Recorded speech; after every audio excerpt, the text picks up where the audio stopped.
Let's go now to a very, very wet Portman Road where nearly 20,000 spectators brave the elements. The Ipswich fans determined to get their team back on the winning trail again and in the championship race, and an enthusiastic group of Leicester supporters who never stopped encouraging their team in the battle for First Division survival. Your commentator is Barry Davis. A welcome which in recent matches has become a check on who is fit to take his place in the Ipswich team today. Such has been the injury list that they've had here at Portman Road, that Bobby Robson has used no less than 18 players in Ipswich's last 6 matches. But returning today, Wembley's hero, Roger Osborne, playing only his 8th match since scoring the winner in the 1978 Cup final.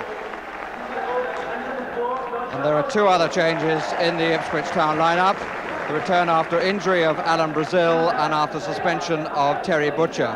But they lose George Burley, yet another player this season to go down with a hamstring injury. Leicester City have also had their injury problems. Andy Peake and John O'Neill only came back into the side last Saturday, but the team is unchanged for the 3rd consecutive match. One unfamiliar name will be at number 7, Stuart Hamill, yet another Scot to join the side. He was signed in September and made his debut 7 days ago. And the players this afternoon will have to put up with teeming rain, which is blowing across Portman Road from right to left as we look. It's not only players who have been suffering from injuries. Leicester City manager Jock Wallace still on crutches after a knee operation. And up in the director's box, the Ipswich Town chairman Patrick Cobbold has injured his shoulder and has his arm in a sling. But so far as we're aware, Bobby Robson still his usual 100% fit self. Referee Cliff Maskell of Cambridge gets us away, with Ipswich Town attacking the goal to our left and having lost their unbeaten record at Brighton in the week, now looking to improve things at home where they've been held in the last 3 league matches.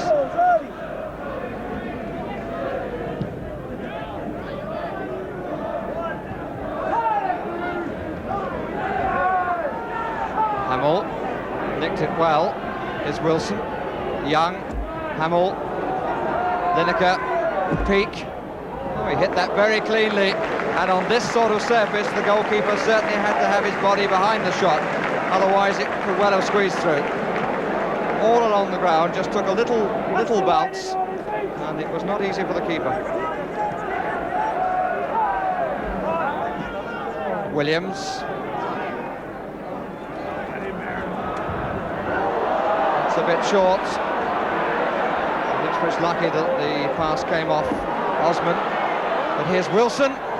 Hit it well. It was well put out of harm's way by John Walk, who had to adjust his stride a bit after Wilson had brought Cyril Lexley to his knees.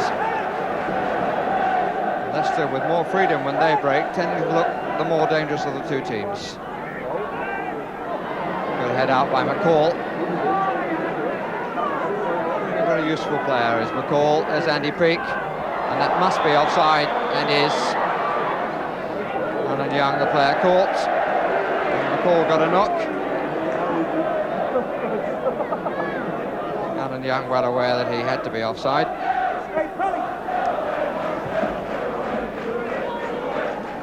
Wilson.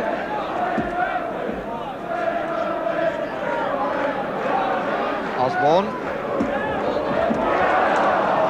It's a bit unlucky because he managed to clear the head of Carr.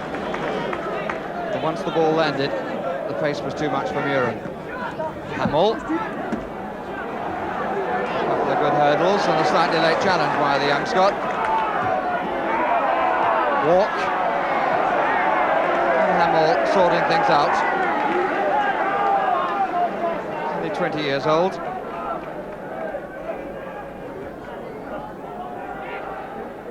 Osman. Williams' header, but he pushed in order to get a clear view.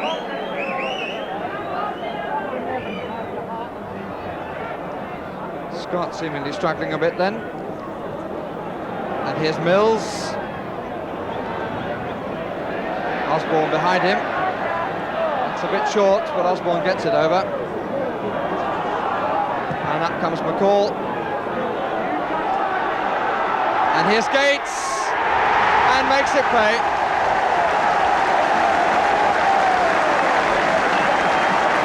sure Leicester will view that as an untidy goal. It was rather battled for. And the flick on in the middle suddenly found Eric Gates unmarked out to the right, and he took his chance very comfortably and very well. And enough to cause him to smile. With Ipswich Town in the lead.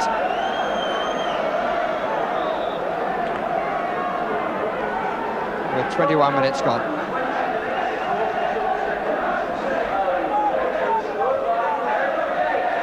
There's Everton Carr with his shin pads in his hand. An offside decision again.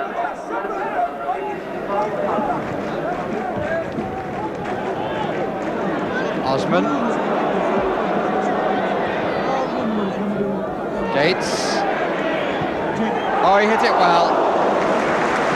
And he was allowed the time to turn and manoeuvre.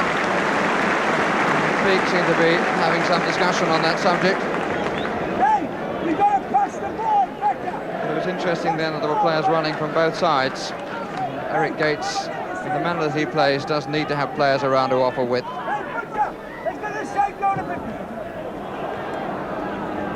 Okay, it's club.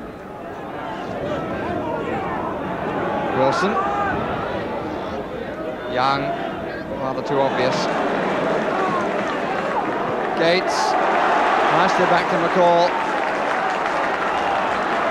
And Ipswich coming forward in great numbers now. The ball with Mariner. Well, he fell so late. He got outside O'Neill. There was an arguable nick, but Mariner took so long to make up his mind that he was going to fall down. There was never any hope of a penalty.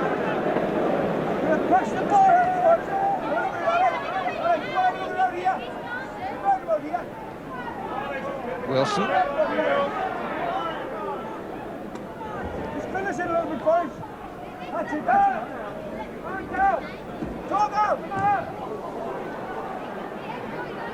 Mills having to dummy away and doing it very neatly.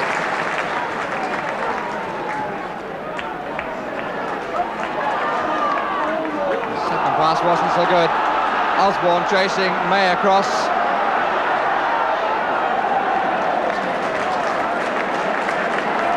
And May the winner. Gates.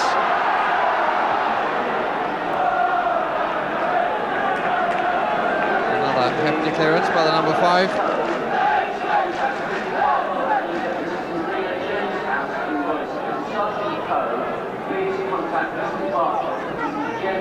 Previous to their 3 draws here against Leeds, Manchester United and West Bromwich Albion, Ipswich had a 100% home record in all competitions.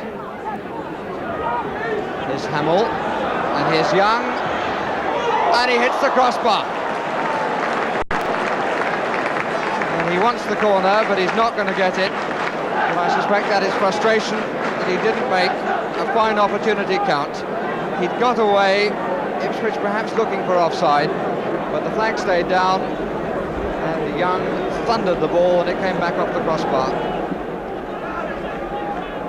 It's passing, that's where it's passing.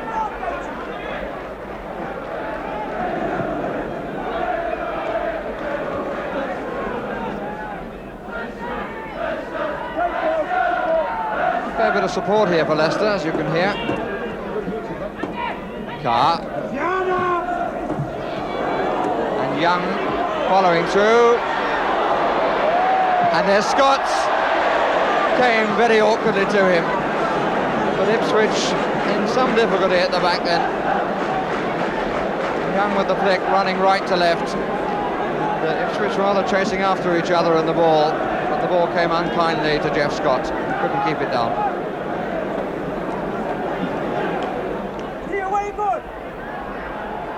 Brazil. Out by Williams. McCall. The referee says it's a Leicester ball. Hamill. Brushed aside really by McCall. Here's Gates. Back to McCall. Really only a whisker away, but curling away from the far post. Good play there by McCall. Good holding of the attack by Eric Gates before feeding him. And the cross shot flashing wide. And we come to the end of the first half, in which Ipswich have chiselled out a 1-goal lead. Scored for them by Eric Gates in the 21st minute, who suddenly found himself free on the right. But the young Leicester side showing interesting tactics against those of Ipswich Town, by no means out of it yet. But if you want to be a cameraman, this is the sort of problem you might have to face one day.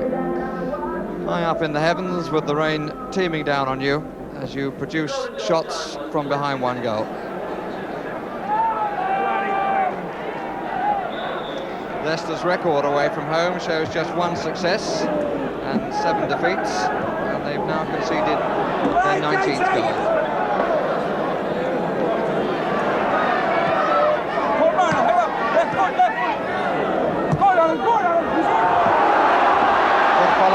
Brazil's Mariner came the other way, and a fine challenge by Larry May. The goalkeeper came out to meet him. Mariner has taken a position on the near post.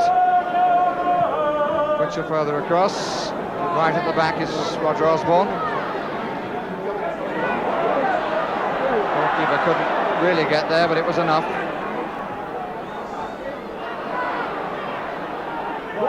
Walk. Mills, it's nicely played, good angle to Muren. May ending the danger again.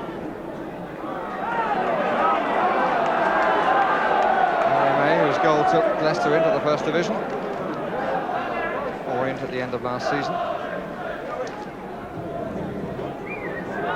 O'Neill and Mariner.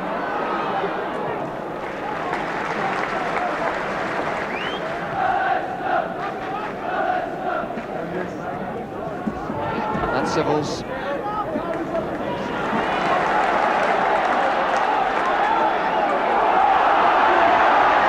now Brazil for Ipswich.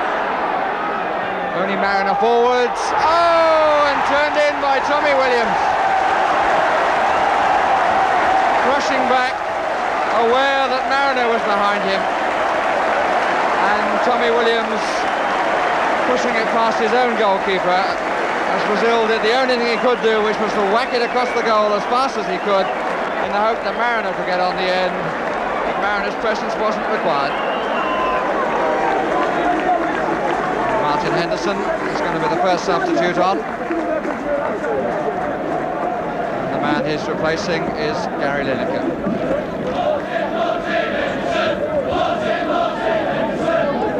Bobby Robson and Bobby Ferguson down there with Rich Davray. Substitution being made, and it's Eric Gates who comes on.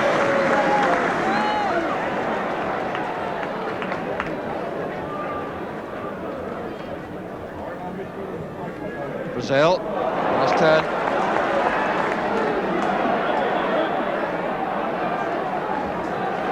And the free kick given for the challenge on him. Butcher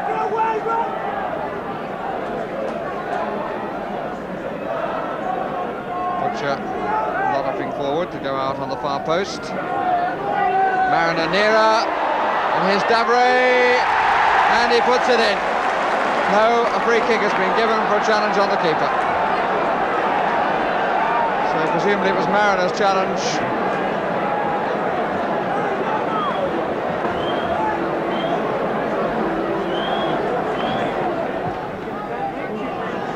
Neil's kick too long for Young. Young hasn't been given too much to feed on, and his miss in the first half has grown in importance as the game has gone on. Denied then by the crossbar.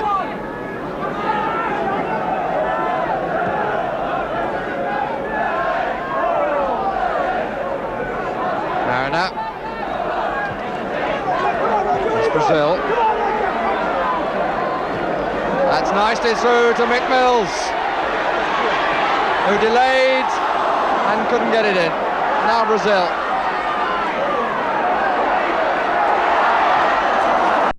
Cleared by Larry May.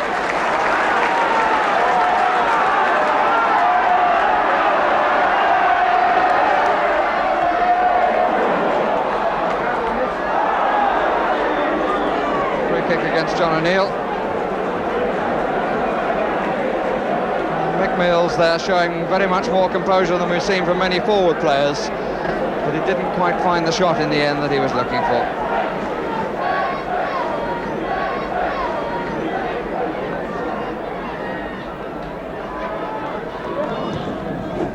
It's left to right, Davray, and it came off Everton Carr, in fact. Average home gate here this season is a little more, about 600 more than it was in 1961-62 season when Ipswich first won the championship under Alf Ramsey. It's Everton Carr. Young hit that well. And of course the acrobatics from Laurie Sybil.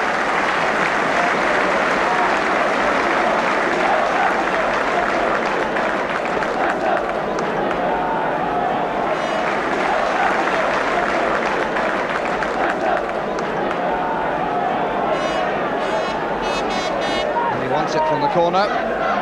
Scottus made a run into the box as well. Now O'Neill does. Williams. Henderson. Osborne. 6 players breaking. Here's Brazil.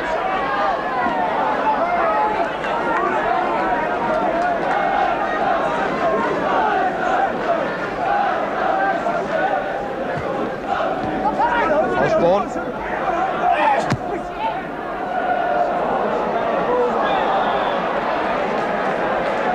there was a foul on Davray. Osborne's through ball curling beautifully over the head of Larry May. Davray, who was behind him, was pushed a bit, I think.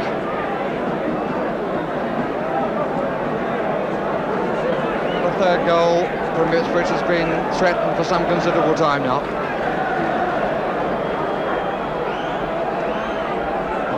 With the cover to his left. A little touch from Mills might be taken up by Osman. Here he is, number 5. Hits it well, and the goalkeeper recovered well, having knocked it down.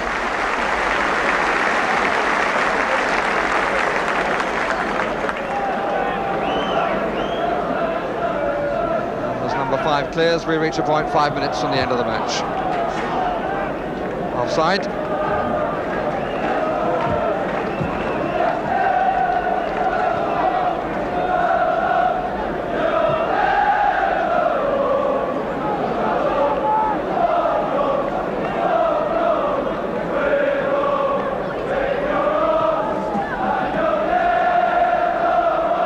On by Mariner, and Davray puts it away cleanly. What a really fine strike that gave Mark Wellington no chance at all. The ball down the middle, the flick on by Paul Mariner, and the ball literally thumping into the corner. The goal, which has long been threatened, finally comes with 4 minutes of the match remaining.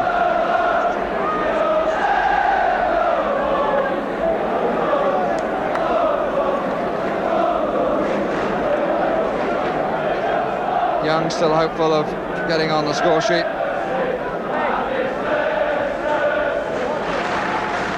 Up with Osman, who beat him. Wilson's cross. And Williams succeeds in scoring at both ends.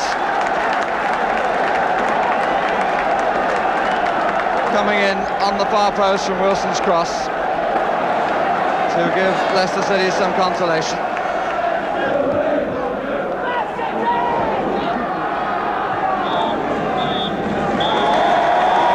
Final whistle from Cliff Maskell, and the crowd on their feet to applaud a 3-1 victory.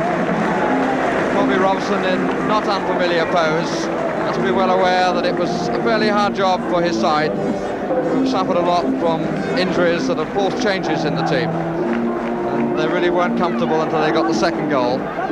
but from then on ran out winners at 3-1. Well, those 2 points put Ipswich back into second place above Liverpool, who drew 2-2 at Crystal Palace, and a point nearer to Aston Villa, who also drew at home to Leeds. And no doubt that the mostly homegrown Ipswich team deserved to win that match in the end, but Leicester struggled bravely and never gave up until the final whistle. And like Barry Davies, I was most impressed with the performance of Steve McCall, but Eric Gates' injury adds to Bobby Robson's mounting selection problems. And it's down in the West Country where Plymouth played Colchester, and judging by his performance, the 278-mile journey did a power of good to Mike Walker, the veteran Colchester goalkeeper. Your commentator is John Motson. Match of the day comes to Plymouth and sees David Kemp wearing the number 8 shirt. He's scored 15 goals already this season for Argyle, and his career record with 4 clubs shows an average of nearly 1 goal every 2 games. Plymouth side showing 2 changes this afternoon. At number 2, Brian McNeil replaces Tyrone James, and at number 4, Kevin Hodges comes in for the injured Colin Randall. Colchester have welcomed back this week their number 8 and club captain Steve Foley after an Achilles injury. He's one of several loyal, long-serving players who have been moulded into a settled side by the manager Bobby Roberts and his coach Ray Harford. There was so much rain overnight in the southwest that referee David Hutchinson had to make one of the first pitch inspections of this season before saying the game could go ahead. It's also very windy indeed. So Plymouth Argyle in green shirts and white shorts, playing from right to left. They led the table earlier in the season. Indeed, they were unbeaten for the first 12 matches, but they've slipped away rather. And Colchester with Mickey Cook at right back, playing in the stripes.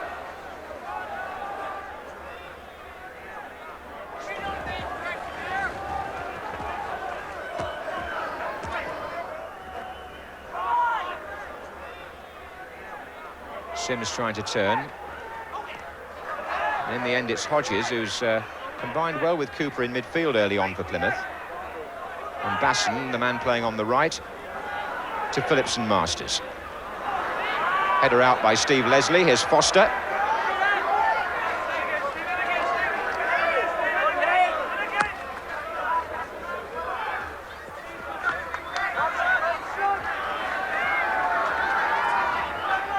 To Mark Kemp very closely, the Colchester defenders.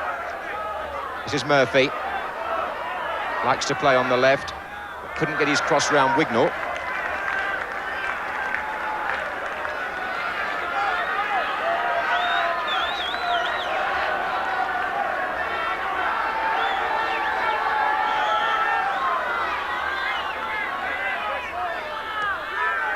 Basson at the near post, away by Lee.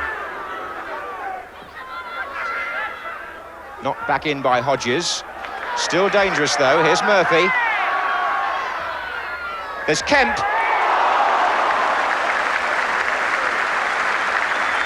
A natural penalty area player is how David Kemp's manager Bobby Saxton describes him. And he's very much a near post specialist when the ball is curled in like that.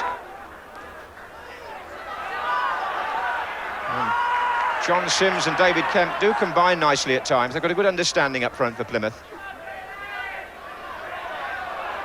Throw was taken by Basson and he's looking for Murphy. This is Basson again. And Basson plays one back for Cooper to shoot. Oh, a deflection. Great stop. And Kemp came in and Walker there made 2 superb saves. Mike Walker playing the 544th league match of his career, and 2 very good stops indeed. The first shot was viciously deflected, he got that one out, and when Kemp followed up, he was there again. That was Phillips and Masters with the header. Leslie who missed his, Allinson. And Colchester have got 3 players well forward here, but it's safe enough for Harrison. 10 minutes left in the first half. No score.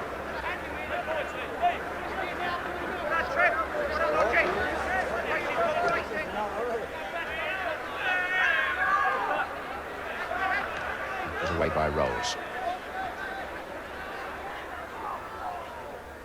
Plymouth have had slightly the better of things. They've made the clearer chances, there's no doubt about that, but no score. Here's Lee Cooper for them. An energetic match in the middle of the field. That wasn't one of his better passes. Here's Foster.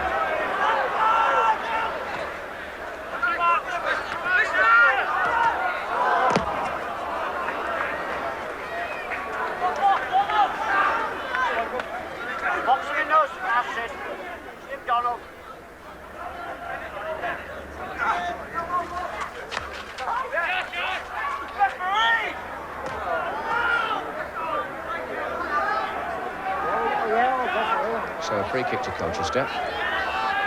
Wignall has made his way forward.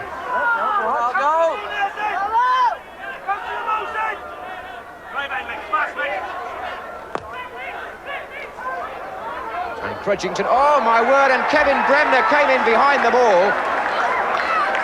And no wonder he looked so delighted, because that's his first goal for Colchester, and what a simple one it was too. This is Des Bremner's brother, Des Bremner of Aston Villa. And Kevin, having been signed from non-league football in Scotland, gets his first goal for his new club. The goalkeeper came and missed it completely, poor Crudgington, and Bremner put the ball in. 38 minutes gone, and Colchester United take the lead. And the club record fee that they paid for the goal scorer was just £20,000. Here's Murphy for Plymouth, turning it through, hopefully for Kent. Here's Basson. Slight deflection, might have put Kemp in.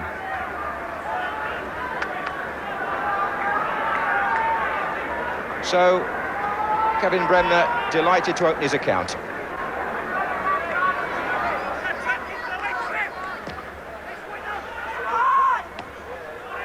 Here's Murphy. Sims. Murphy. Oh, dear me, that clearance hit a small boy who was walking along the track. And he's down. He might be all right. He's up on his feet again now, but caught him full in the face, I fancy. Indeed, one of the trainers has gone out to have a look at him. Here's Harrison.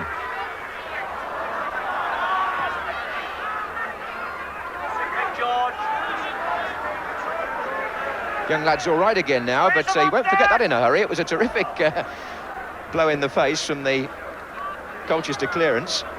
The shaken ball boy was soon able to resume, and Colchester was still leading 1-0 as we pick up the action again in the second half. Hodge finding Mickey Cook. The target is Bremner. That was his flick. Here's Basson for Plymouth.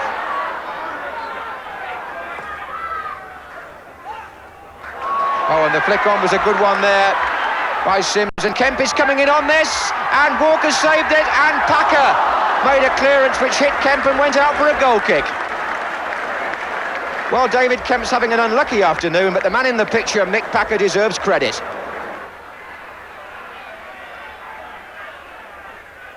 Steve Leslie.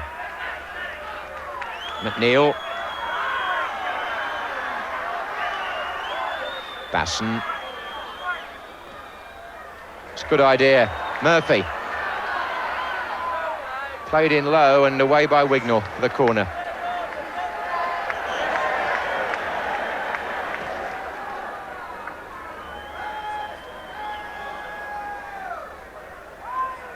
Oh, Phillips and Masters touch, and Kemp at the far post. And away just in the nick of time.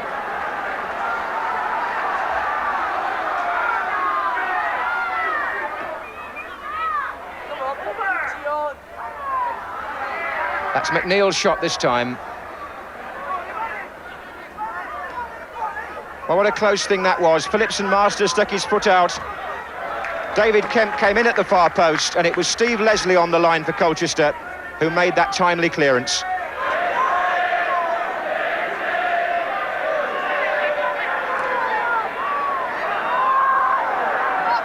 Sims. Basson. It's nicely done by Brian Basson, and Kemp is in! Oh, and Walker again! What an afternoon the keeper's having. And Kemp looks bewildered, really, because he got in there on Basson's low ball in, and on another day that would have been a goal, but not the way Mike Walker has played this afternoon. Harrison.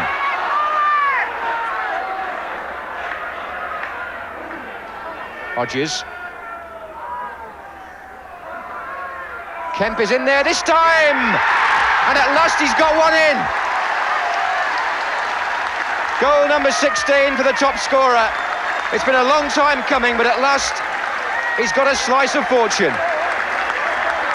Colchester have been under a little bit of a siege there. The ball had not been well cleared, and when Kemp beat the defence on the blind side, he took that one past Walker. So, 12 minutes from the end, 1-1. Cooper. McNeil, and good running forward here by Brian Basson. Steve Wignall's header out. And Lee might get Bremner through. Or even go himself. Or even find Allinson coming down the left. This is Steve Leslie for Colchester.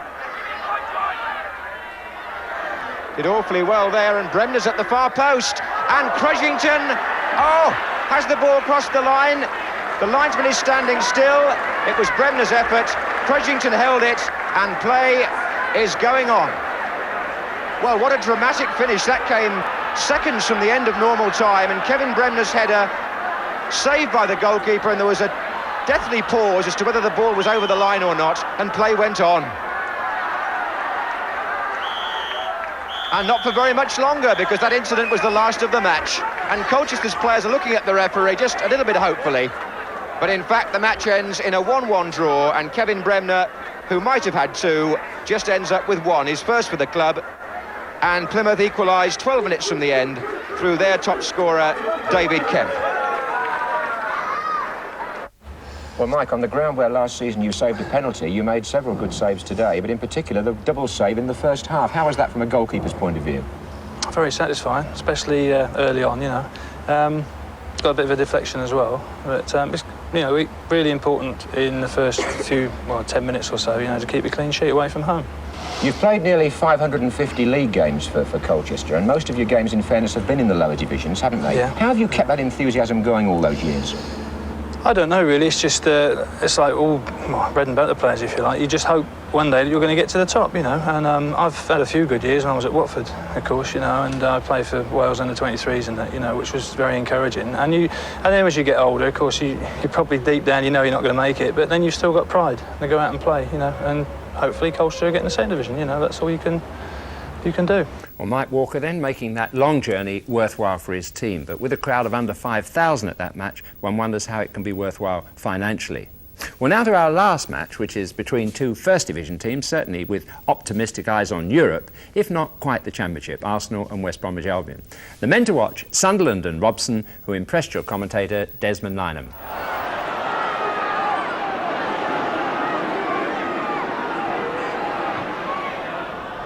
This for Barnes, but Ricks is there in time. Now Owen. Robson. Take one from there. It's a good shot. And what a save. Well, Robson had acres of space and loads of time to put that on his left foot there. And a spectacular touch over the bar from goalkeeper Pat Jennings.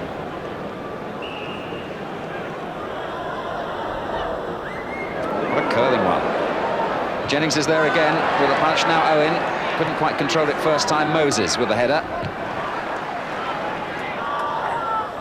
And Stapleton going on a run. And Sunderland did the right thing, but Frank Stapleton couldn't control it in that instance.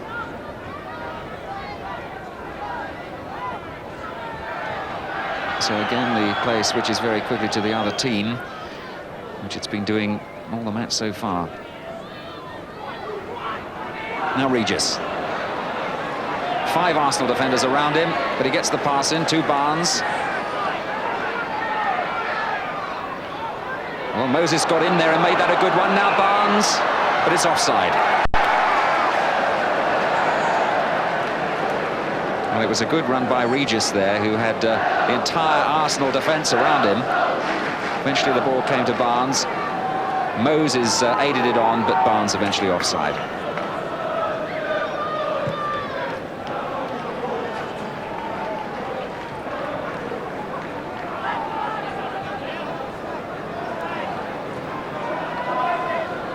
Cardinal now for Albion. And continues the run.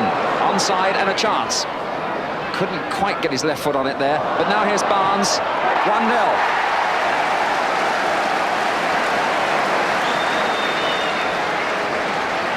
Well, no doubt about it that young Barry Cowdrell made that goal. A fine run from him. I thought he was going to shoot himself. Couldn't quite get it on his left foot.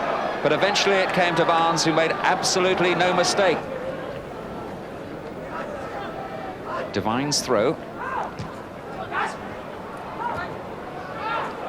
Moses back for Cardinal. And Talbot adjudged to have gone a little late there on Rennie Moses.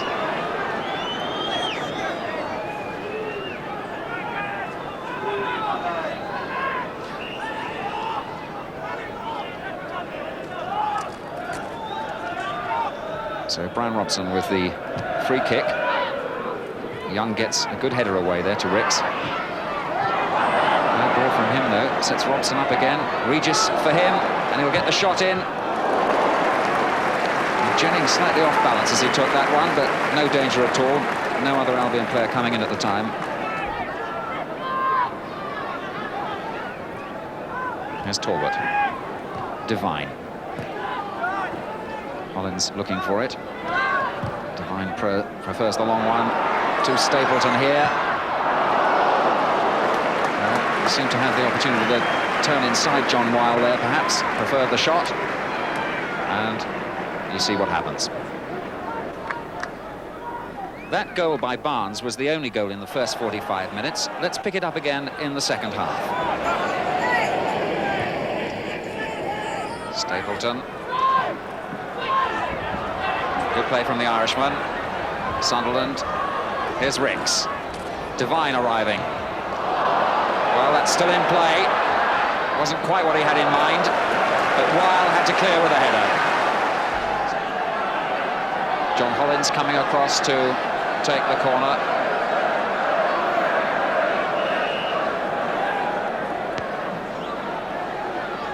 Hollins with the corner. It's a poor one from him. Robson comes away again.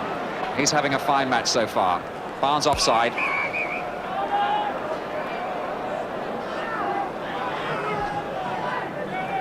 So Hollins for Arsenal.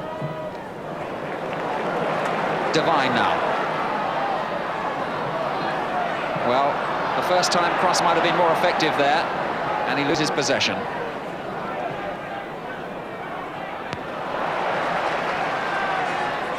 So Arsenal looking rather more aggressive at the start of this second half. The header away there by John Weil.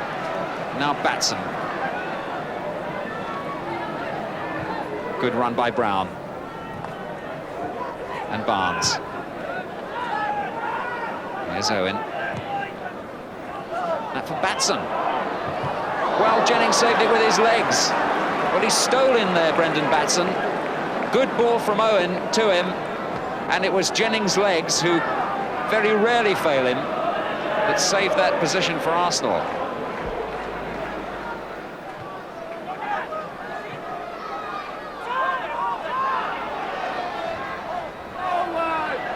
Now John Hollins.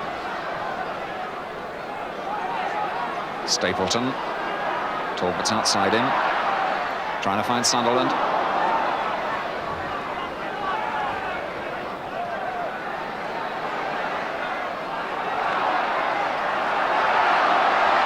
Talbot again. It's Batson this time who heads clear.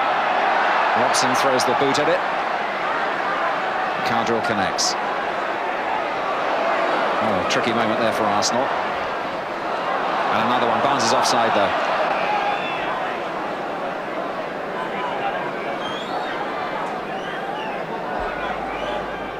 Maybe we'll see Liam Brady there with the scarf, 3 rows back, just turning to his right and talking to another Arsenal player there. He's got a weekend off from Juventus, who haven't got a match this weekend. Italy being involved in a World Cup qualifying game.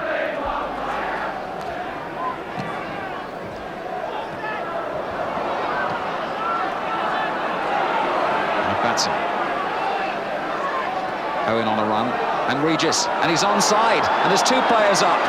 Jennings has got to be quick to it. Well, Arsenal, they all came out looking for offside. Both Owen and Regis were onside. I don't think they realised in what a good position they were either, and Regis was a little slow to feed Owen, and by the time he got the ball across, the Arsenal defence was back.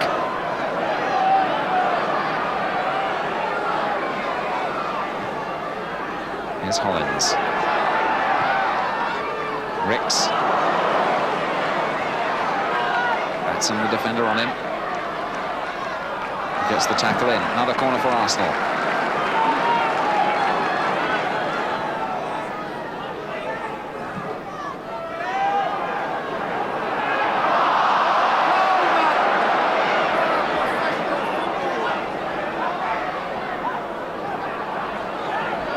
Divine.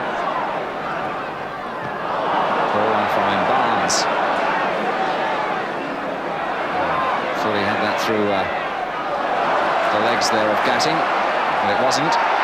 Now Sunderland, and it's there.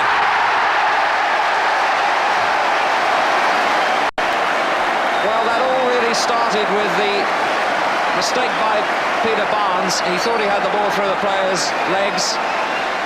Arsenal picked up possession, Talbot's possession made it, and the finishing concisely and clearly by Sunderland.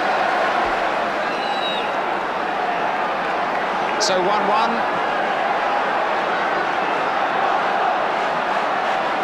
And that was the final score in this corresponding match last season.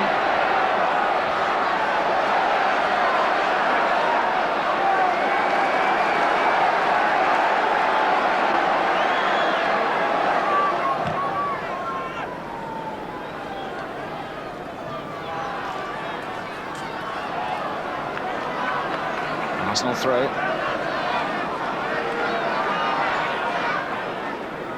Stapleton.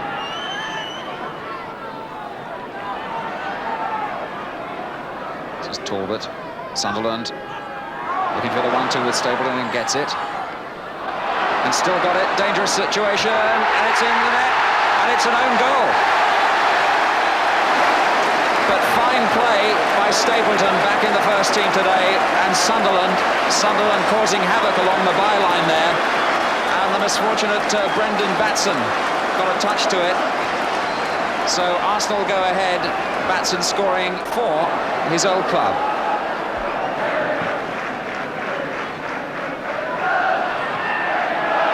Talbot beating Moses. Putting Arsenal back in with some chances. Stapleton to Gatting. Sansom arriving.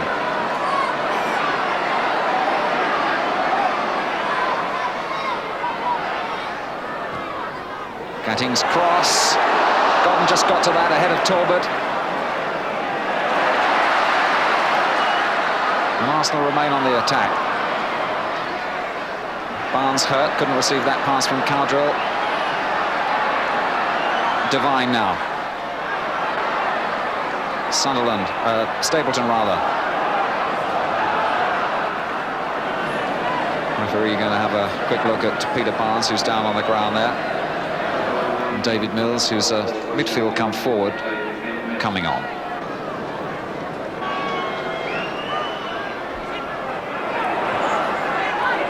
Ricks. Don't know how he came through that tackle, but he did. And he wins a corner.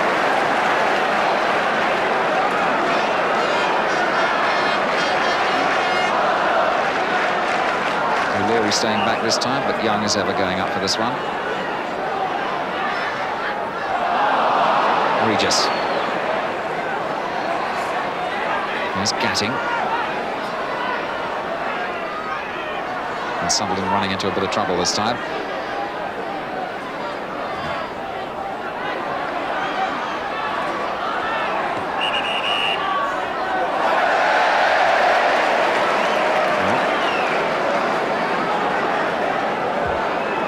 Arsenal get another free kick out of that.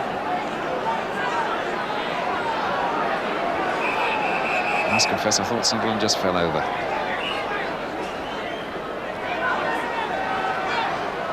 Ricks now. Nice play by Sansom. Super play.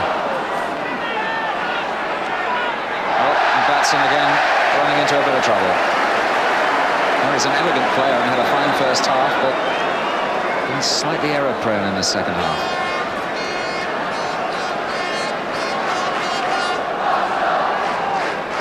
Unsettling to put the ball in your own net. Gatting. Sanson. Batson makes no mistake this time. And Robson. He's been trying and trying throughout this match. Finds Mills, taking the place of Barnes. Here's Robson again. Is he going to finish what he started? It's a penalty. Indeed, he very well might. Well, Robson started that move well in his own half. He went all the way. He eventually fed Mills. And eventually he's brought down, and referee Tony Glasson indicates a penalty. So here's Gary Owen to see if he can make the score 2-2. Arsenal crowd don't like it naturally. 2-2 it is. Well, he didn't so much send Jennings the wrong way as I think Pat committed himself to go to his right. O'Leary's clearance. Stapleton keeps it in play. That's in the man on. He gets the clearance in. Throw into Arsenal. Hollins now. Another throw.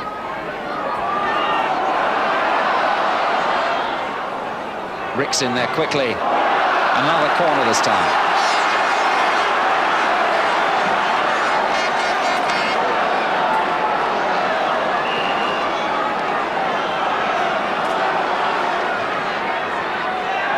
Young's header, Sunderland, and over the top by Godden.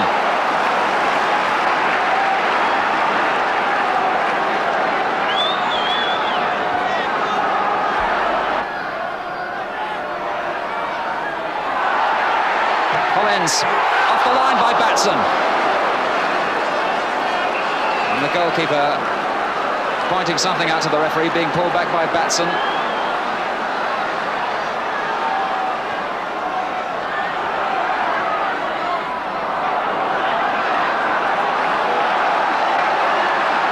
Touch off the line this time by Batson, and he'll be relieved about that.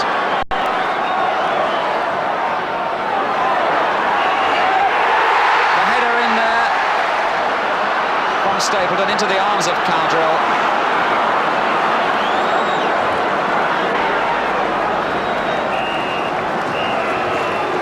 So the final whistle